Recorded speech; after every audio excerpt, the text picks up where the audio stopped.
construido por Salomón. Gracias.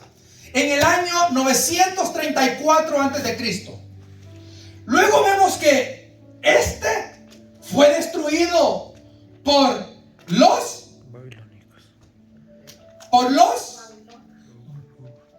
babilónicos. Y estos, los de Babilonia, en el 602 antes de Cristo, en tiempo de Daniel, hicieron su primer ataque. Pero luego en su segundo ataque, en el año 587 antes de Cristo, los babilónicos llegan en tiempos de Jeremías y destruyen ese primer templo. Transcurre el tiempo, se cumple la profecía de Jeremías capítulo 25 y son llevados en cautiverio a Babilonia por 70 años. En Daniel capítulo 9, Dios le da la visión a Daniel de que después de los 70 años algo nuevo iba a suceder. Y entonces a Daniel se le dice: 70 semanas están determinadas para tu pueblo.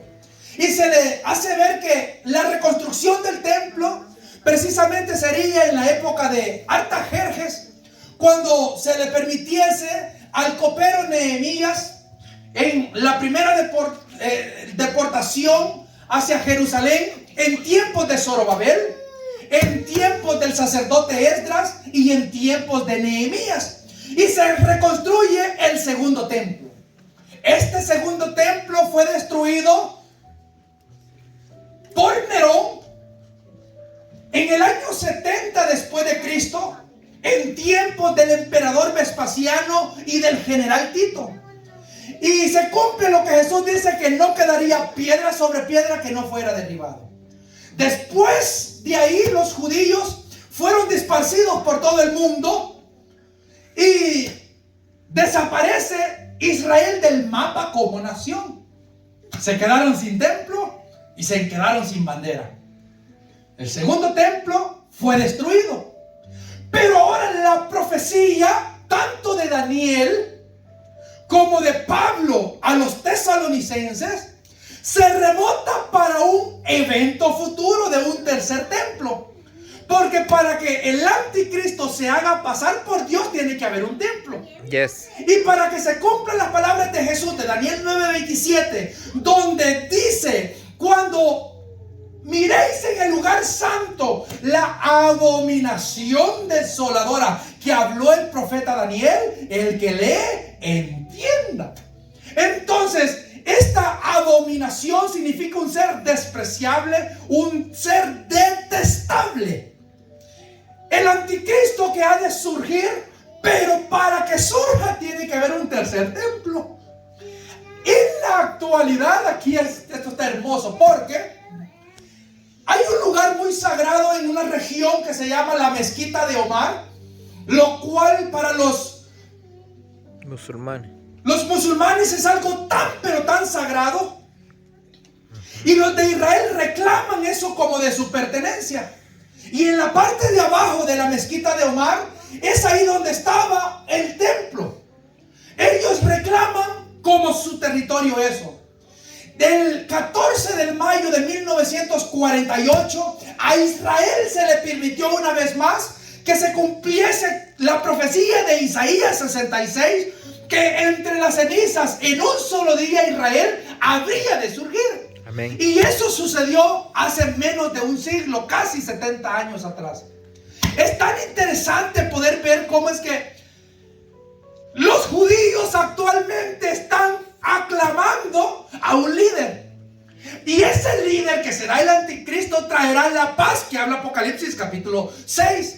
Esa paz que el mundo tanto anhela entre los judíos y los árabes, reclamando sus territorios. Este ser, como dice Daniel 8:23, será entendido en enigmas. ¿Qué es un enigma?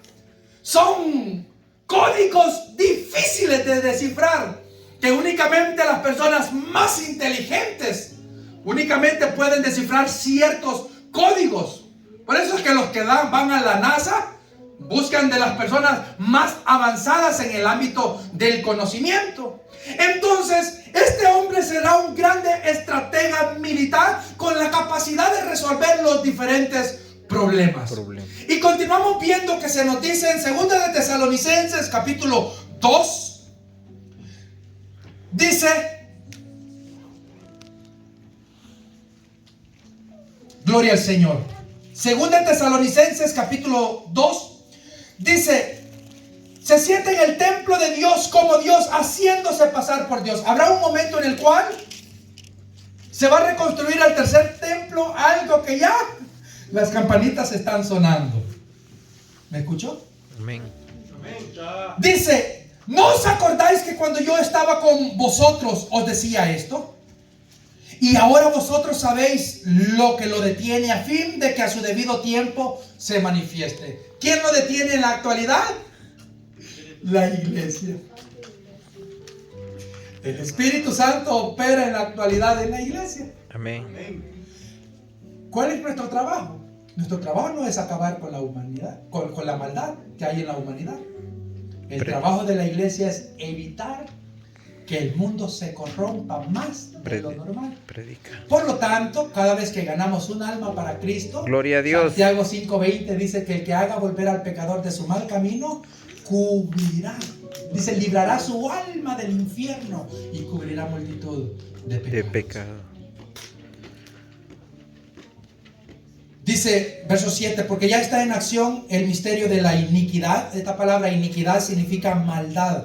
Solo que hay quien dice al presente, lo detiene hasta que él a su vez sea quitado de en medio. Pablo está hablando, dice, porque ya está en acción. Ya está hablando de la persecución que había sucedido por causa de Calígula y de Nerón en esa época. Ya está en acción. ¿Qué significa que ya está en acción?